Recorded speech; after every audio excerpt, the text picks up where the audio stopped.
Greetings from the Casa de Single Wide News. Leroy here with some more wonderful, weird wokeness from Washington, D.C.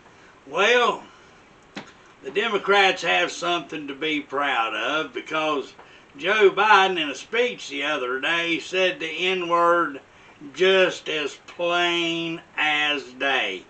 Now, it was an accident. He wasn't trying to say the N-word.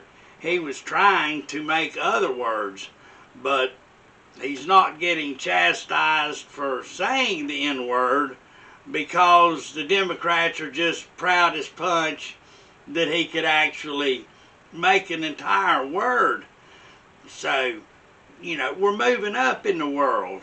He didn't even have Jill sitting beside him to help him out and nudge him through that.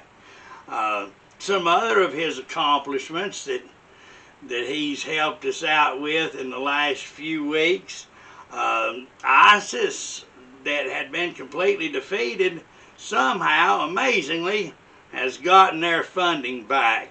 And they're working their way back up the ladder. See, they started out, they were Syrian rebels.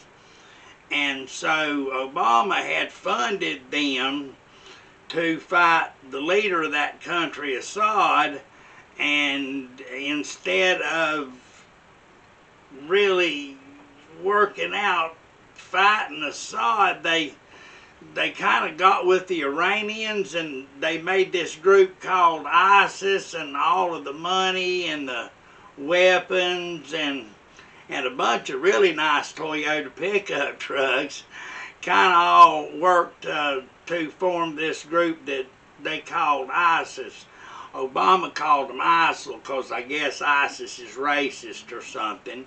Anyway, they took over oil wells and all that kind of stuff, and Trump had the ISIS defeated and was guarding the oil wells to make sure that they couldn't start funding themselves again. But don't you worry about a thing. Joe's got that covered, and they're fully funded again, and we're dropping bombs on brown people. Let's see, what else has he got going on? Beijing, Biden wants backing out Iran deal, and it was just a good thing where we gave money to Iran in order for them to build nuclear weapons. Well, it's supposed to be nuclear reactors, but just slow down their progress to building nuclear weapons by giving them the money to build them, and then sold 1/5 of our uranium to a Russian company located in Canada. That was Obama and Hillary pulled that one off so that Iran could get them a good supply of enriched yellow cake uranium. So they should have fully functional bombs before you know it, if Israel doesn't bomb their missile batteries where they're building the missiles to carry the nuclear weapons, which Israel says they're going to do because Biden is a potato brain. Let's see what else he's done good for us today. Oh yes, he's got us back into the World Health Organization.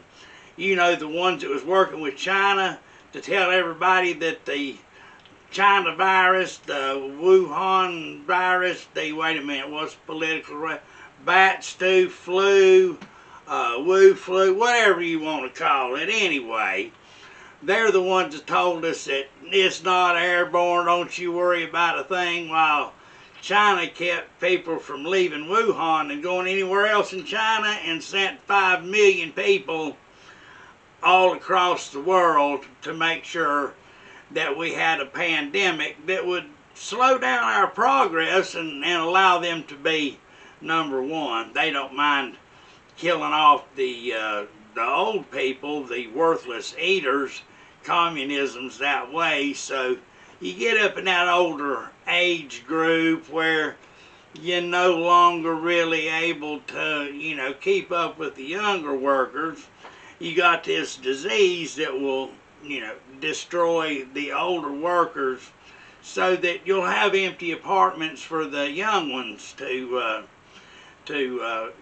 perform your slave labor and that sort of thing. Communism's just so warm and fuzzy. It's really more like fascism, a little closer to that one German dude back in World War II, where you had private ownerships of the company, but you had this essentially all-powerful communistic central government that told them what to do and make them disappear if they don't do it the way that you want it done. Let's see, what else has he done good for us? We are getting back into the Paris Climate Accord. Now, there was only one country that was actually exceeding the mandates listed in the Paris Climate Accord, and that was the United States. It's a non-binding agreement. We weren't even in it, but under Trump, we got 7 million more jobs, converted more coal plants over to natural gas, so it burned so much cleaner that our CO2 emissions actually went down in this country. But we should lose about 6.5 million jobs and blow about, I don't know, $3.5, $4 trillion, something like that, over the course of the next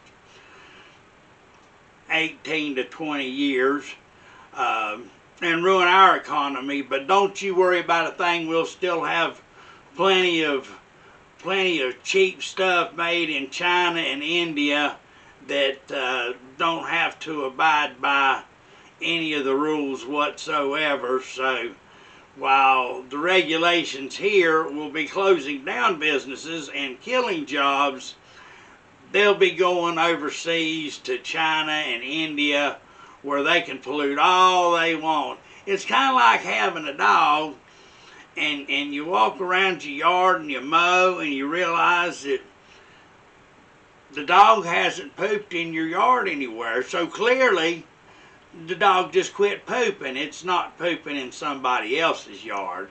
It makes about that much sense. So far, Joe Biden has got to be the worst president in U.S. history, and he's only been in office about a month and a half. Anyway, that's how our wonderful thief-in-chief has been helping the American people so far.